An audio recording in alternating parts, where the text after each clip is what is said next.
오늘 이 아침에 우리에게 주신 하나님의 생명의 말씀은 신약성경 34페이지 마태복음 21장 7절에서 11절까지 말씀입니다. 마태복음 21장 7절부터 11절까지 말씀을 제가 봉독해 드리겠습니다. 하나님 말씀을 경청하시기 바랍니다. 나귀와 나귀 새끼를 끌고 와서 자기들의 겉옷을 그 위에 얹음에 예수께서 그 위에 타시니 무리의 대다수는 그들의 겉옷을 길에 펴고 다른 이들은 나뭇가지를 베어 길에 펴고 앞에서 가고 뒤에서 따르는 무리가 소리 높여 이르되 호산나 다윗의 자손이여 찬송하리로다. 주의 이름으로 오시는 이여 가장 높은 곳에서 호산나 하더라. 예수께서 예루살렘에 들어가시니 온 성이 소동하여 이르되 이는 누구냐 하거늘 무리가 이르되 갈릴리 나사렛에서 나온 선지자 예수라 하니라. 아멘. 오늘은 마태복음 21장 7절에서 21절까지 말씀을 중심으로 저 멀리 겸손의 왕이 오시네 라는 제목으로 하나님 말씀을 선포하도록 하겠습니다. 가정이든 사회이든 국가이든 교회이든 좋은 지도자를 만나야지만 그 삶의 형통의 복을 누릴 수가 있습니다. 우리 북한을 공식적인 명칭이 있습니다. 북한의 그 공식적인 명칭 혹시 뭔지 아세요? 조선인민민주주의공화국입니다. 조선인민민주주의공화국이라고 말하면서 좋은 건 다 들어가 있어요. 조선에서 있었다. 인민들이 통치한다. 민주적이다. 공화국이다. 이렇게 말하는데 말은 그렇게 하지만 실질적으로 그렇지 않다는 것이죠. 이 북한에 사시는 분들은 본인들이 어디에서 살고 있다고 생각하는 줄 아세요? 지상 낙원에 살고 있다고 그럽니다. 북한같이 좋은 나라가 없다 라고 말하면서 우리가 사는 곳이 지상 낙원인 줄 알았는데 세상과 교통하면서 세상의 삶이 어떤 것인가를 알게 되니까 우리가 지상 낙원에 사는 것이 아니라 이렇게 비참하고 가난하고 굶주리게 사는구나라는 것을 깨달아 가게 되지요. 그럼 왜 이런 고난과 어려움이 생겼을까를 생각해 보면 북한 전역에는 곳곳에 우상이 없는 곳이 없습니다. 김일성, 김정일, 김정은 이 3대가 세습하면서 웬만한 곳에는 동상들이 다 서 있다는 것이죠. 하나님이 제일 싫어하는 것이 우상을 새게 만들어서 그것을 앞에서 절하는 것인데 북한이 지금 그런 세상에 있다는 것이죠. 집집마다 가정에는 그 우상의 사진 앞에서 절하게 하고 또 중요한 행사에 대한 배지를 붙이고 나서 우리가 이 사람을 우리의 왕으로 우리의 군주로 모시고 있습니다라고 속아서 살고 있다는 것이죠. 근데 이것이 민주적으로 자발적으로 하는 것이 아니라 그렇게 하지 않으면 지도새도 모르게 끌고 가서 죽여버리고 배신자들 반역자들은 이 어려운 상황에 몰아가니까 겉으로는 조선인민민주주의공화국이다 지상낙원이라고 말하지만 그 속에서 사는 사람들은 하루하루가 지옥이고 고통 가운데 살아가고 있다라는 것입니다. 예수님 당시의 로마 시대는 군대의 힘으로 세상을 억압하면서 백성들을 다스렸습니다. 그래서 로마의 황제였던 아우구스티누스는 겉으로는 이렇게 외쳤습니다. 팍스 로마나, 이게 피스 오브 로마라는 뜻인데 우리 로마는 평화로운 나라입니다 라고 말하지만 로마에 반대하거나 로마에 대적하는 사람은 가차없이 힘으로 군사력으로 죽여버리는 그런 가장된, 겉으로는 평화지만 실제로는 평화롭지 않은 그런 세상 가운데 살았다라는 것이죠. 만약에 한 가정에 물질과 힘으로 가정과 자녀를 지배하는 아버지가 있다고 한번 생각해 봅시다. 우리 교회는 한 명도 찔리는 분이 없기를 축복합니다. 누군가 아버지에게 와서 당신의 가정이 어떻습니까?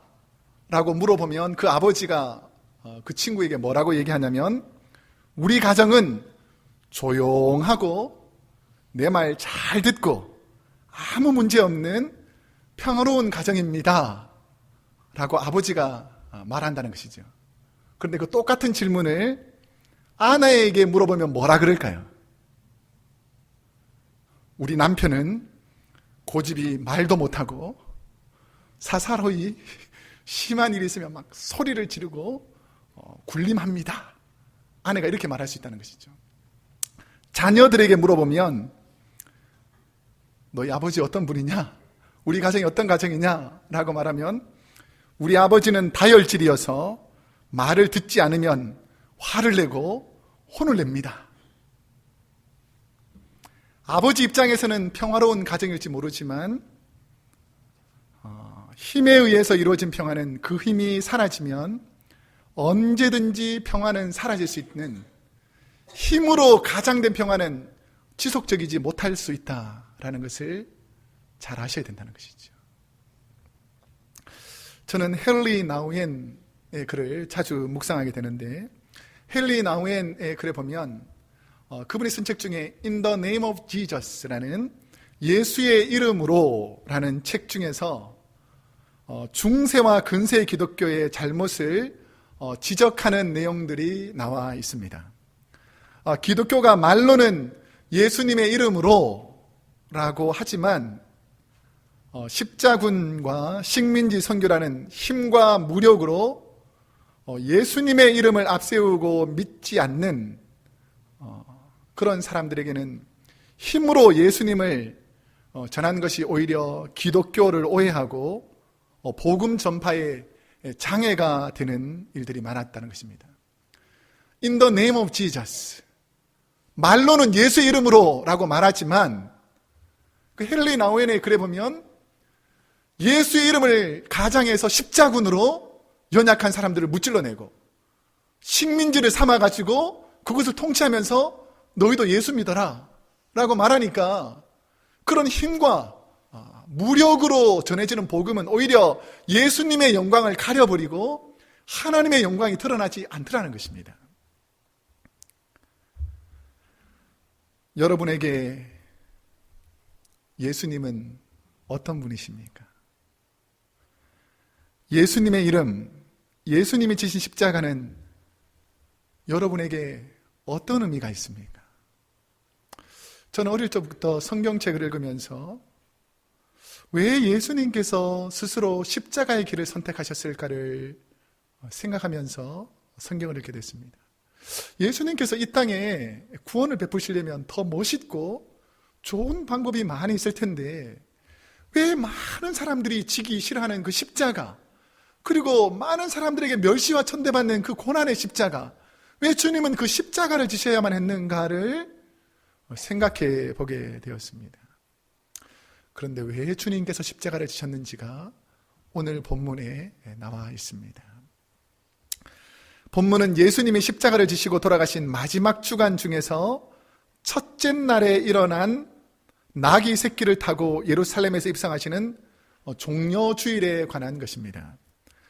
종려주일이 시작된 배경은 에게리아라는 그 성경학자가 순례집을 통해서 왜 우리에게 종려주일이 시작되는지가 나오는데, 예수님이 탄생하신 이후에 거의 한 300년 동안은 로마는 기독교를 엄청나게 박해를 했습니다.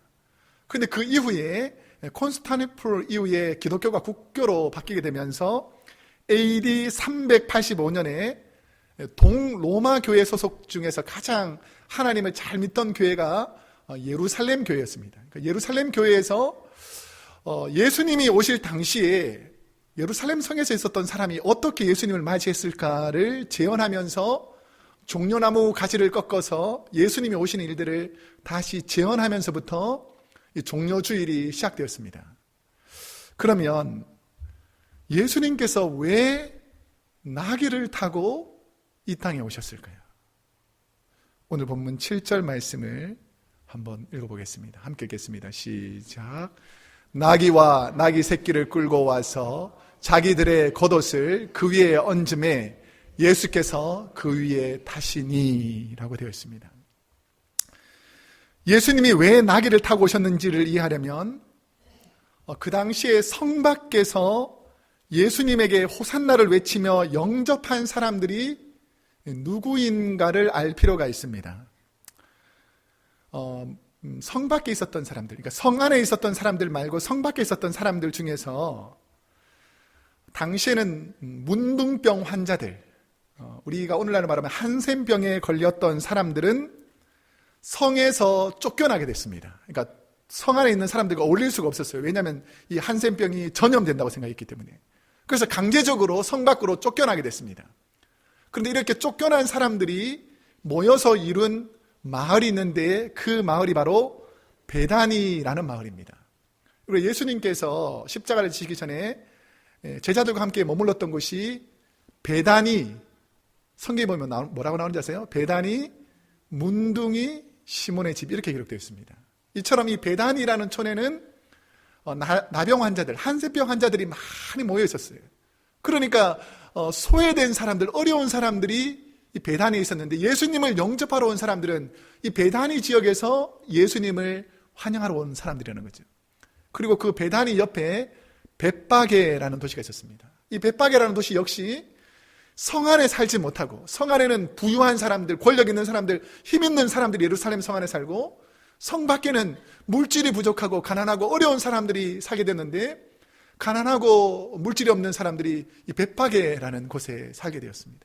근데 예수님을 영접하기 위해서 성 밖에서 호산나 다윗의 자손이여 외쳤던 사람들은 성 안에서 화려하게 살았던 사람들이 아니라 베다니에 살면서 멸시와 천대를 받던 사람들, 벳바게라는 도시에서 가난하고 소외된 사람들이 예수님께 나와서 종려 가지를 꺾어서 예수님을 영접했다는 것입니다.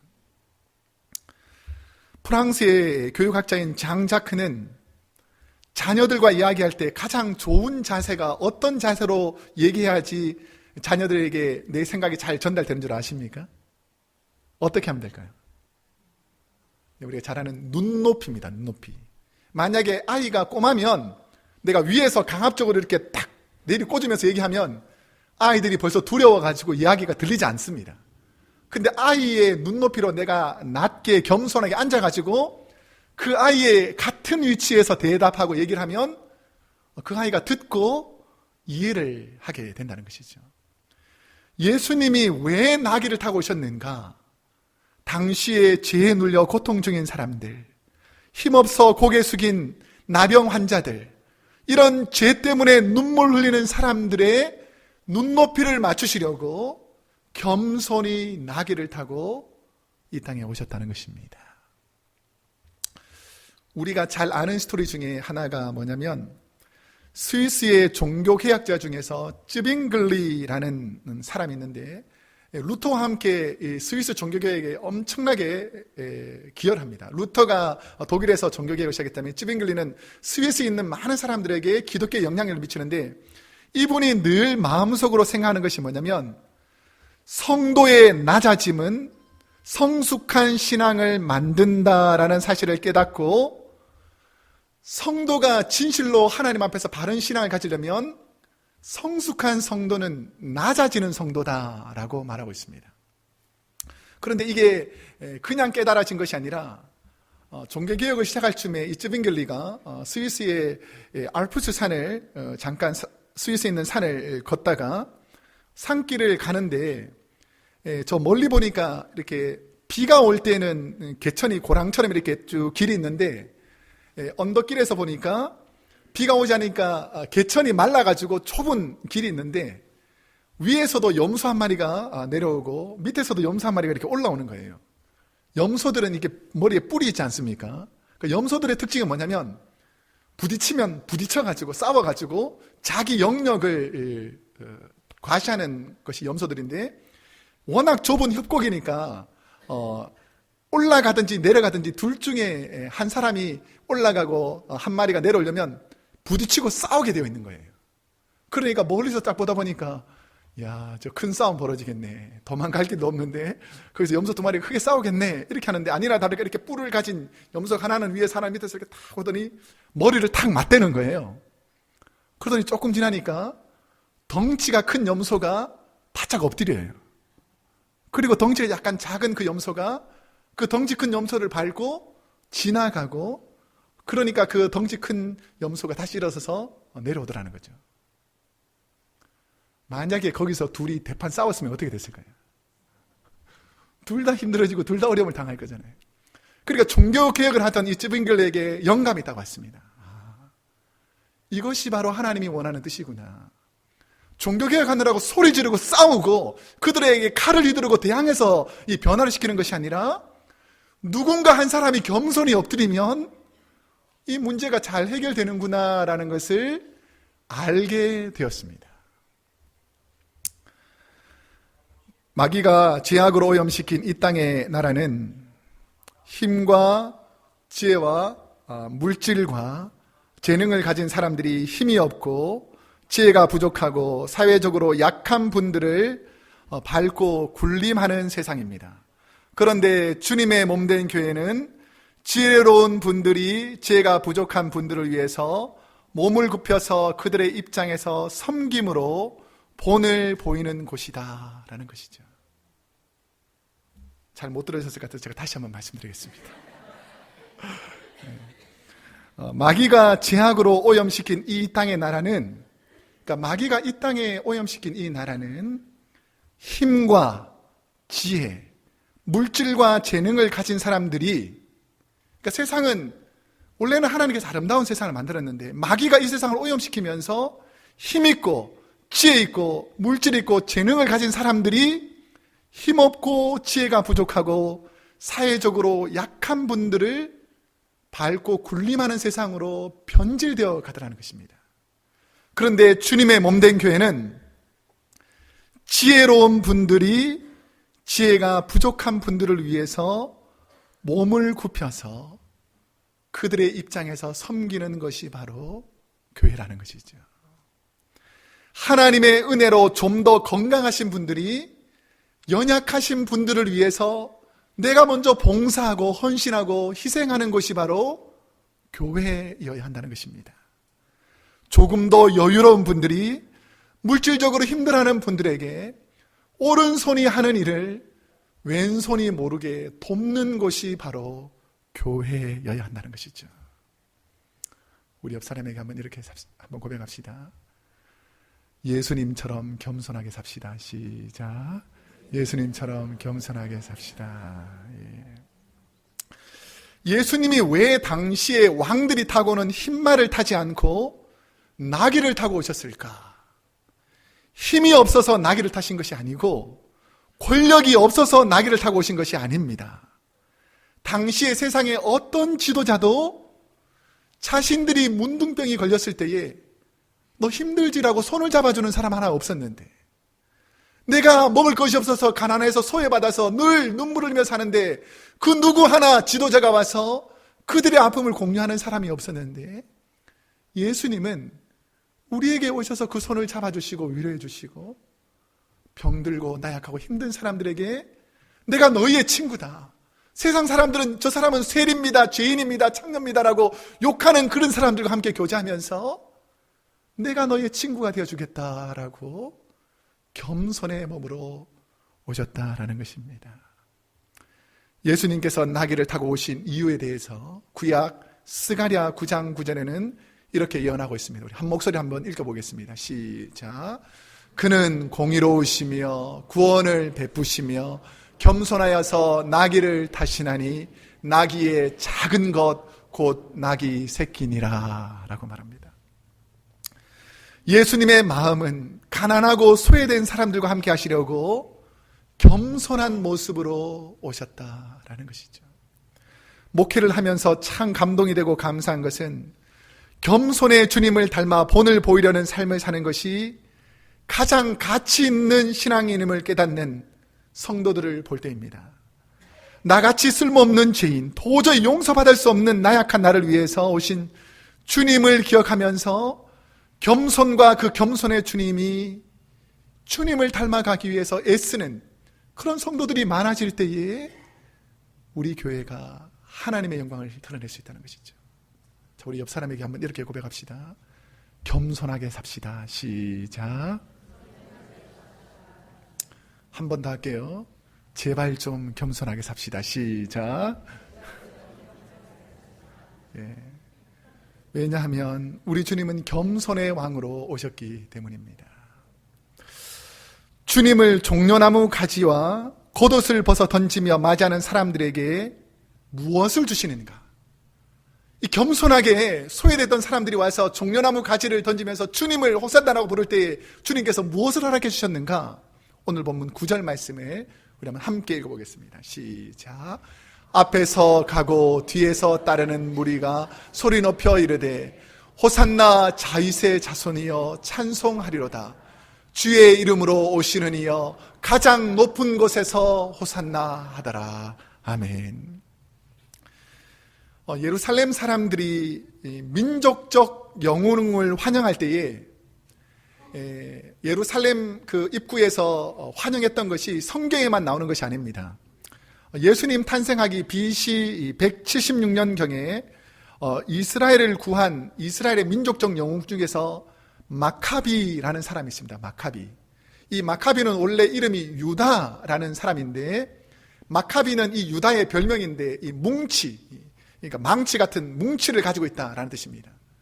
이 마카비가 혁명군을 일으켜가지고 그때 당시에 이스라엘을 핍박하던 안티오쿠스 에피파네스 4세라는 그 수적으로 엄청나게 많은 로마 군들을, 이 마카비가 혁명을 일으켜가지고 로마 군들을 무찔러내면서 예루살렘 성으로 입성합니다. 그랬을 때에 예루살렘 성에 있던 많은 사람들이 이 마카비를 환영하면서 입성할 때에 환영했던 기록들이 로마 문서에 나와 있습니다. 그리고 예수님 탄생 이후인 AD 66년경에도 마나헴이라는 사람이 군사혁명을 일으켜서 로마와 싸워서 승리하여서 예루살렘으로 입성했을 때에도 많은 사람들이 와서 그 마나헴이라는 사람을 환영합니다. 왜냐하면 당시 로마 시대에는 식민지를 여러 곳에 두고 있었기 때문에 로마가 제일 두려워하는 것이 반란을 일으키는 거예요. 그러니까 반란을 일으키면 이곳저곳에서 반란이 일어나면 통제하기가 쉽지 않잖아요. 그래서 반란을 일어날까봐 성에서 대규모로 군중들이 모이거나 움직일 때는 반드시 그 기록을 하게 되어 있었습니다. 그런데 예수님의 입성에 관한 기록은 로마의 어느 곳에도 기록이 되어 있지 않습니다.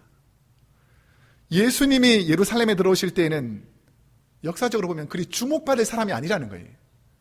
뭐 대단한 사람이 오는 것이 아니라 성 밖에 있는 배단이 그리고 백박에 있는 그런 소외된 사람들이 겨우 와서 종려 가지를 흔들 정도지, 성 안에 있는 사람들은 예수님이 누군지도 잘 모르는 그렇게 대단한 인물이 온 것이 아니었다는 것이죠. 이것을 쉽게 말하면 예수님이 예루살렘 성에 올 때는 초라하게 나귀 새끼 한 마리 타고 올라오는 그런 불쌍한 입성에 가깝습니다.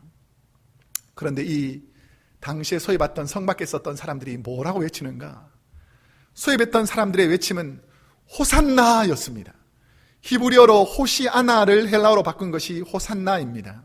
이 호시아나의 뜻은 지금 우리를 구원하소서. 호산나라는 의미는 제발 나를 구원하여 주십시오 라고 외치는 말입니다. 자신들이 처한 억울한 질병, 삶의 문제에서 구원하여 주십시오 라는 마음으로 고백하는 것입니다.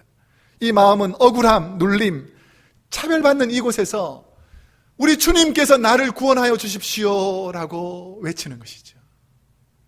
우리 주님은 억울한 사람, 소외된 사람, 이 땅에 어렵고 힘든 사람들을 구원하시려고 호산나로 이 땅에 오신 줄로 믿습니다. 세계 최고의 수재들이 모인 하버드 대학의 Under Construction, 공사 중, 미완성인 이런 이름을 가진 피아노 반주 없이 노래하는 아카펠라 그룹이 있었습니다. Under Construction이라는 동아리에서 부르는 노래는 소외된 분들을 향해서 하나님의 마음으로 찬양하는 노래를 부르는 사람들이었습니다. 이 젊은이들은 더 많은 사람들에게 예수님의 사랑을 전하기 위해서 팝, 찬송가, 힙합, 랩 등을 젊은 세대들에게 동감을 얻을 수 있는 다양한 장르를 통해서 노래를 담아서 하나님을 찬양하기 시작했습니다. 공부하면서 시간을 쪼개 연습하고 방학을 이용해서 미국뿐 아니라 전 세계를 순회하면서 하나님을 찬양하면서 복음을 전한 그룹입니다. 이분들이 2013년도에 한국에 왔는데 그들이 공연한 장소가 어딘가를 보니까 화려한 예술의 전당이나 음악을 멋지게 하는 큰 대형 콘서트장이 아니라 남북한에서 고통받고 있는 어려운 사람들을 위해서 휴전선 근처에 있는 조그마한 교회에서 평화를 선포하는 찬양을 하더라는 거예요. 그 누구도 휴전선 근처에 있는 사람들에게 관심도 없는데 이 명문대의 귀한 학생들이 이 큰 장소에서 섭외가 많았음에도 불구하고 다 거절하고 가장 소외받는 곳에 가서 찬양을 하더라는 것이죠. 그리고 북한에서 내려온 탈북자들의 교회가 새터민 교회가 있는데 그 새터민 교회에 가서 하나님을 찬양하면서 그들을 위로해 주더라는 거죠. 그리고 새터민 교회를 돕는 많은 탈북자를 돕는 그런 교회에 가서 찬양을 하더라는 거예요. 이들이 찬양하는 것이 뭐냐면 내가 하버드 대학생입니다 이런 것을 잘하는 것이 아니라 내가 하버드에 가면 세상의 명예를 얻고 부를 얻고 세상의 무엇을 얻을 줄 알고 갔었는데 그것이 아니더라는 거예요. 하나님을 만나지 못한 지혜로운 사람이 얼마나 세상 가운데 죄를 짓는지를 적나라하게 경험하면서 나는 저렇게 살면 안 되겠다라는 고백을 14명이 내가 만난 예수님을 수필 형식으로 글을 씁니다. 그것이 바로 좀 전에 보여주었던 내가 만난 하나님, 나의 자랑은 하버드가 아니라 하나님입니다 라는 책입니다. 하버드에 들어간 것이 최고의 영광인 줄 알았는데 예수님을 만난 것과 비교하니까 이것은 비교도 되지 않는 놀라운 은혜다라는 것을 깨닫게 되면서 자신을 만나주신 주님을 찬양하며 내가 정말 자랑스럽게 생각하는 것은 우리 주님이다 라는 것을 간증집으로 썼다라는 것입니다. 제가 한번 여러분에게 질문을 해볼게요. 만약 여러분이 예수님을 만나지 않았다면 어떤 모습일까요? 만약 저와 여러분이 구원을 받지 못했다면 어떤 모습으로 지금 살아갈까요? 아마 제가 보면 한 2명 정도 보이는데 세상에서 내가 똑똑한 맛으로 돈 많은 그 부의 맛으로 권력을 가진 것으로 이런 세상적인 것으로 살아갈 우리를 하나님께서 우리를 만나 주셔서 우리가 주님처럼 겸손하게 살아가는 것이 이 땅에 가장 가치 있는 것이라는 것을 깨닫게 해주신 하나님의 은혜를 잊지 않기를 축복합니다. 만약 저와 여러분이 구원을 받지 못했다면 세상의 헛된 것, 시간이 지나면 없어질 헛된 것을 자랑하며 살았을까를 생각하면 저는 그 생각만 하면 끔찍합니다. 호산나 우리를 구원하소서라고 외친 사람들에게 예수님은 소망이요 살아갈 이유가 되었다라는 것이죠. 지금 고난 중에 있는 분이 있다면 그 고난 앞에 있는 저와 여러분에게 필요한 것이 무엇일까요? 여러분의 고난 앞에서 우리가 무엇이라고 주님께 외쳐야 되겠습니까? 호산나 주님 내 이 어려움을 구원하여 주십시오 라고 외치면 우리 하나님께서 반드시 저와 여러분의 어려움을 그 고난에서 건져 주실 줄로 믿습니다. 저와 여러분이 고통 중에 눈물을 흘리며 치유할 수 있는 이 귀한 시간이 있는데 그날이 어떤 날이냐면 다음부터 시작되는 고난주간 특별 새벽기도입니다. 우리 옆 사람에게 이렇게 고백합시다. 특별 새벽기도에 꼭 참석합시다. 시작. 이 소리가 너무 적은 거 보니까 나는 마음속에 별로 없는데 이렇게 하면 안 되고 다시 한번 특별 새벽기도에 꼭 참석하겠습니다. 시작. 아까랑 바꿨어요. 나도 참석할 테니까 당신도 참석하세요. 시작. 나도 참석할 테니 당신도 꼭 참석하세요. 호산나라는 것은 내 어려움을 구원해 달라는 것입니다. 이스라엘의 어려움을 구원해 달라는 것이죠.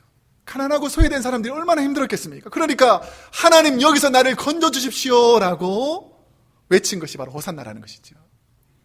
그런데 예루살렘 성 안에 있던 사람들은 예수님을 어떤 분으로 생각하는가? 오늘 본문 10절과 11절 말씀을 한번 읽어보겠습니다. 시작. 예수께서 예루살렘에 들어가시니 온 성이 소동하여 이르되 이는 누구냐 하거늘 무리가 이르되 갈릴리 나사렛에서 나온 선지자 예수라 하니라.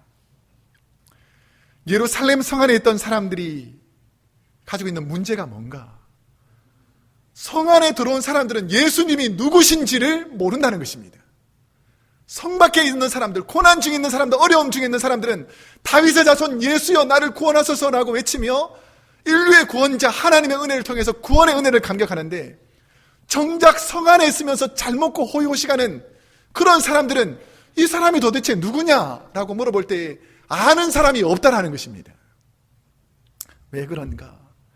예루살렘 성 안에 있던 사람들은 철저히 인간적인 시각, 인간적인 배경으로 예수님을 평가합니다. 신앙의 심각한 문제는 예수님이 누구신지를 모른다는 것입니다. 오히려 거짓된 당시 세상의 권력에 눈이 어두운 사람들은, 제사장과 장로들과 바리새인들은 예수님을 십자가에 못 박아야 될 그런 죄악인 중에 죄악인이라고 거짓으로 속이는데, 성 안에 살던 사람들이 정작 예수님이 누구신지 모르니까 예수님을 십자가에 못 박으라 라고 외치고 있다는 것입니다. 여러분은 어떤 사람입니까? 이 땅의 시각으로 이 세상의 것만을 바라보면서 예수님이 누구신지 모르고 그냥 교회에 왔다 갔다 하고 있지는 않습니까? 내가 예수님을 만나지 못해서 그냥 들었던 랍비나 선지자 중에 한 사람으로 예수님에 대한 마음은 없이, 십자가를 지려는 마음은 없이 그냥 종교 생활처럼 왔다 갔다 하고 있지는 않느냐는 것이죠. 여러분, 주님을 만나지 못하면 헛된 것이 진리인 줄 알고 쫓아가게 되어 있습니다. 독일은 1차 세계대전이 끝나고 패전국이 되어서 많은 전쟁의 빛에 시달립니다. 그래서 그들은 자신들의 문제를 해결해 줄 강력한 지도자를 찾고 있었습니다. 그때 나타난 지도자가 1889년 오스트리아에서 태어난, 독일에서 56세의 그리 많지 않은 나이로 자살한 아돌프 히틀러였습니다. 당시 독일은 하이 히틀러라고 손을 높이며, 히틀러가 자신의 경제적인 어려움과 정치적인 어려움, 전쟁에 실패한 패전국에서 해방의 기쁨을 줄 거라고 생각했지만, 결국 독일 국민들에게 가장 수치스러운 지도자가, 그리고 가장 역사적으로 악랄한 지도자가 바로 아돌프 히틀러였다는 것입니다. 성도는 참 지도자를 볼 수 있어야 됩니다. 어떤 사람이 지도자인가? 모든 것을 가지고 누릴 수 있으면서도 저와 여러분을 위해 하늘의 권세를 내려놓고 겸손히 십자가를 지신 분, 나의 허물을 아시면서도 따스한 미소로 내게 오셔서 나도 너를 정죄하지 않노니 다시는 죄를 범하지 말라라고 회복시키신 분, 그 겸손의 왕이 저와 여러분, 우리 교회 이 땅을 살리는 예수님이신 줄로 믿습니다. 이제 말씀을 맺겠습니다. 이제 다음 주부터는 고난주간 특별 새벽기도회가 시작됩니다. 나를 위해 생명까지 아끼지 않고 목숨까지 내어놓으신 분을 우리는 한 주간 묵상하게 됩니다. 소망의 부활절을 기다리는 기다림이 어떤 기다림이 되는가? 우리 성도님들에게 한 주간만이라도 겸손의 주님을 묵상하는 저와 여러분이 되기를 축복합니다. 또한 오늘 우리 교회는 안수 집사님, 시무 권사님을 뽑는 중요한 시간을 가지는 날입니다. 교회의 주인이신 예수님을 섬길, 교회의 지체인 성도님들을 섬길 겸손한 주님 닮은 분들을 위해서 교회가 몇 개월 동안이나 준비한 아주 중요한 일입니다. 교회의 직분을 받는 분은 주님의 겸손이 있는 분이어야 됩니다. 여러분은 저마다 모든 직분이 있잖아요. 목사님, 전도사님, 장로님, 집사님, 권사님, 성도님, 목자님, 형제님, 자매님, 이런 많은 직분이 있는데 이 직분이 무엇인가? 주님처럼 겸손히 섬기라고 우리 하나님께서 우리에게 주신 직분이라는 것이죠. 그래서 오늘 우리가 직분자를 선발하는 것이 내 마음에 드는 사람, 안 드는 사람을 뽑는 것이 아닙니다. 이 연약한 분이 우리 크로스웨이 교회에서 겸손히 허리를 속이고 주님처럼 섬길 수 있도록 우리가 격려해주고 힘을 내도록 힘을 모아주는 날이 바로 오늘입니다. 모든 것을 다 아시는 주님은 베드로를 받아주시는 겸손한 분이셨고, 충분히 내 뜻대로 할 수 있음에도 불구하고 십자가라는 그 고난의 자리에서 겸손히 십자가를 주신 분이 바로 우리 주님이십니다. 소외된 죄인과 세리들과 함께 식사하면서 그들과 어울리면서 내가 그들의 친구다라고 말했던 분이 우리 주님이십니다. 오늘 그분들이 우리 교회를 섬겨나갈 수 있도록 우리 합심해서 기도하고 동력하는 시간이 되기를 간절히 원합니다. 기도하겠습니다.